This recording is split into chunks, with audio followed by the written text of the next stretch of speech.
আমরা জীবনেও ভুলবো না কেমনে আবু সাহেব ভাইয়া পুলিশের সামনে বুক পেতে দিছিল।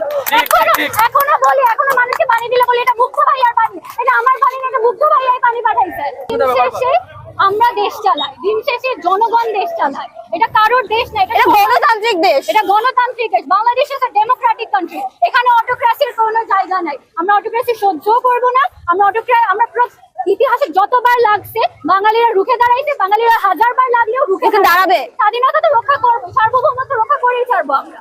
এইটা বাংলাদেশের ইতিহাসের সবচেয়ে বড় ম্যাস মুভ।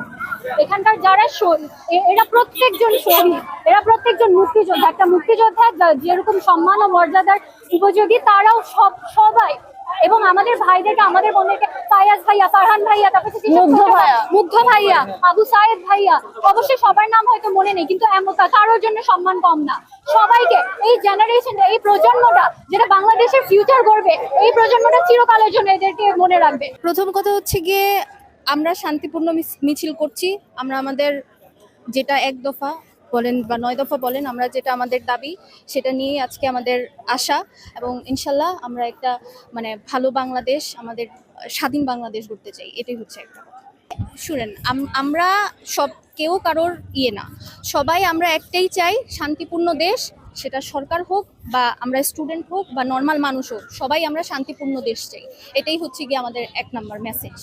আমাদের সবাই, আমরা আজকে যারা যারা আসছে সবাই এটার জন্যই এসেছে, এবং আমরা সবাই শান্তিপূর্ণ দেশ চাই, আজকে, কালকে এবং ভবিষ্যতে। আমরা লিখেছি হচ্ছে ইনকালাব জিন্দাবাদ, যেটা মানে হচ্ছে long live the revolution, long live the revolution.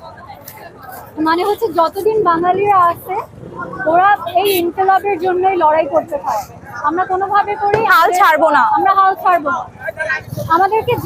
আমাদের উপর কোনো প্রকার অত্যাচারও আমরা সহ্য করবো না। আর আমরা আমাদের স্বাধীনতা কখনো, আমরা সবসময় আমাদের স্বাধীনতা রক্ষা করবো। ইনকিলাব জিন্দাবাদ। আপনি কিছুদিন আগেও দেখছেন বাংলাদেশের পতাকা সম্পূর্ণ লাল হয়ে গিয়েছিল। এই বাংলাদেশের পতাকা, এই লাল পতাকা মানে বাংলাদেশের প্রত্যেকটা শিশুর রক্ত, প্রত্যেকটা যুবকের রক্ত, শিক্ষিত মানুষের রক্ত, প্রবাসীদের রক্ত, প্রত্যেকটা মানুষের ঘামে ভিজে ভিজে যে রক্তটা, সেই রক্তটা ছিল রক্তে রঞ্জিত। আমাদের মুগ্ধ ভাই, আমাদের যারা ছোট ভাই আপুরা আছে, তারা নির্বিচারে গুলিবিদ্ধ হয়েছে, রাস্তায় গুলিবিদ্ধ হয়েছে, যেখানে ছিল সেখানে গুলিবিদ্ধ হয়েছে। এর প্রত্যেকের রক্তে এই যে ফ্যাসিস্ট সরকার, ইনি নির্বিচারে সবাইকে গুলি করছে, গুলি করে এত মানুষ এতগুলো তাজা প্রাণ নিচ্ছে। সেই প্রাণের কারণে আমাদের এই সবুজ বাংলাদেশটা রক্তে রঞ্জিত হয়ে গিয়েছিল। আজকের যে যুব সমাজ, এই জেনারেশনটা আবার সেই সবুজ বাংলাদেশকে আপনাদের সামনে তুলে ধরছে। এই সবুজটা মূলত তারুণ্যের প্রতীক। এই সবুজ বারবার ফেরত আসবে এই পৃথিবীতে। যতদিন এই পৃথিবীতে স্বৈরাচার থাকবে, ততদিন এই যুবকরা বারবার ফেরত আসবে। আমরা বিগত 18টি বছর ভোটের অধিকার থেকে বঞ্চিত। এই যে তরুণ প্রজন্ম, এরা জানে না স্বাধীনতার সুখ কি।